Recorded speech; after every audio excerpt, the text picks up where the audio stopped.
Well, what we're doing right now, and this just started, it's brand new, so some of you may have seen it, but Assembly Member Democrat Richard Bloom has proposed a bill. It's called the Orca Welfare and Safety Act. I have signed on to support the bill. I flew out to Los Angeles for the press conference on March 7th. And we're going to try our hardest to get this bill passed. We already have over 1 million signatures, which is incredible. So, I wasn't that particularly savvy on these types of things, like when petitions get started, and someone told me, like, for the White House to even consider a petition, they need at least 100,000 signatures, and we got 1 million in 1 week.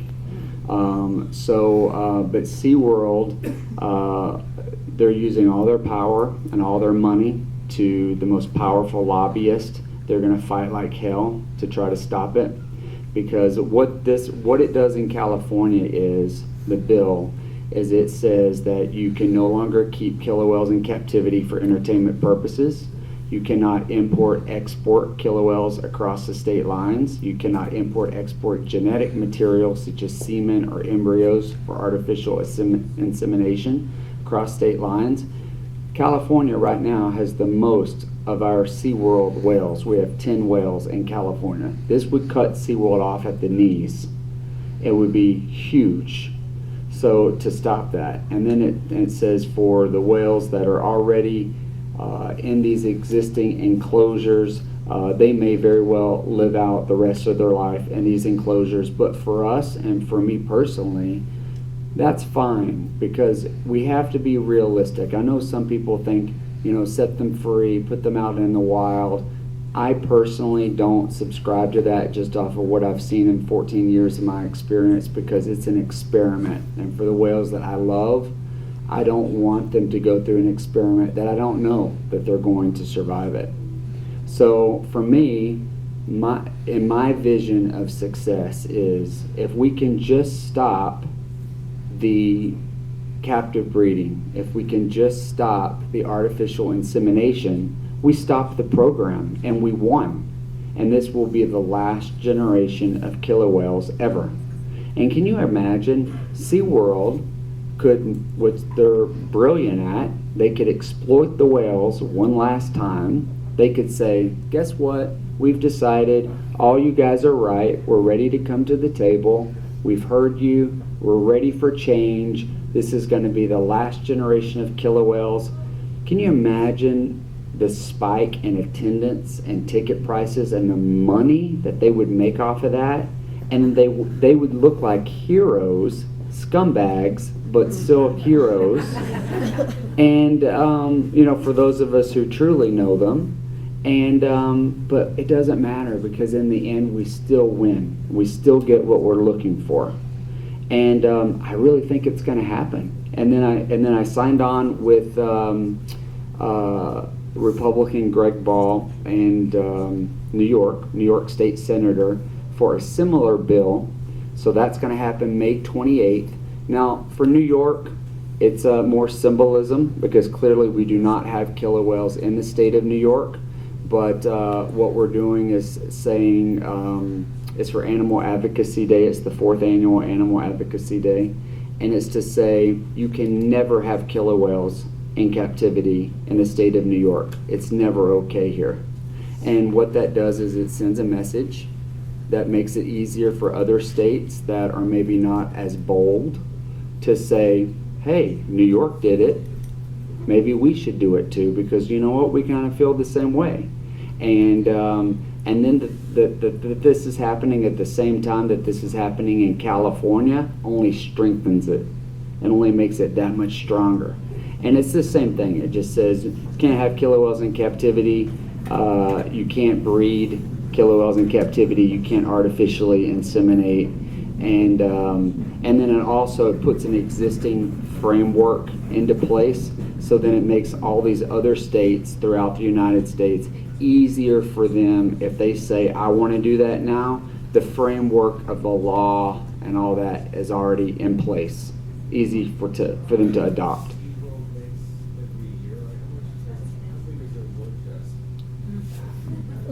The money they make, Okay, so they are they bring in 1.4 billion with a B, 1.4 billion a year, and out of that 1.4 billion, hundreds of millions of dollars are profit, and it's tax-free profit because they use depreciation by building more and more roller coasters.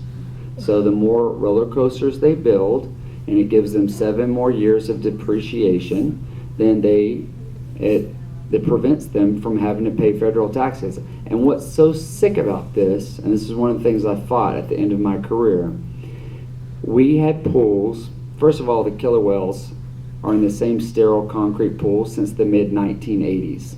They've made all these hundreds of millions of dollars of tax-free profit for all these years and have never updated their killer whale pools.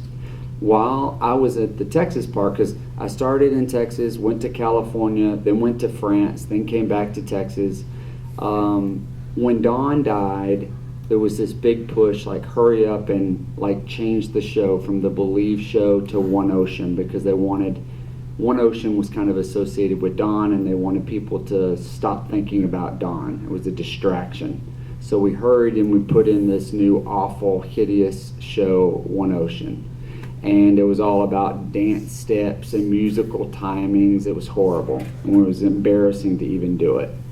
And our pools needed repainting, and our whales, because they were bored, because there's not enough stimulation in those sterile environments, the whales would pick at the paint obsessively, and they would tear up their faces.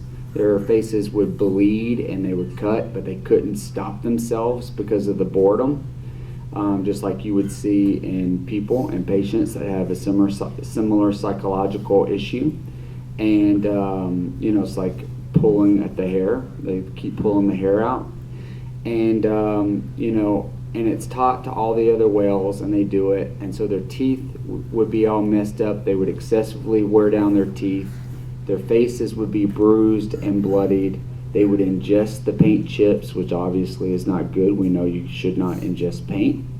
And also, one of the most horrific things for me about the boredom that the whales suffer is that they regurgitate. They learn to regurgitate. They're so bored in their environment that once we're done, like, so we end our interaction and we've fed our last handful of food and we've walked away because there's no more stimulation, they just turn upside down and they regurgitate their food, and then they play with their food because there's nothing else for them to do in their environment.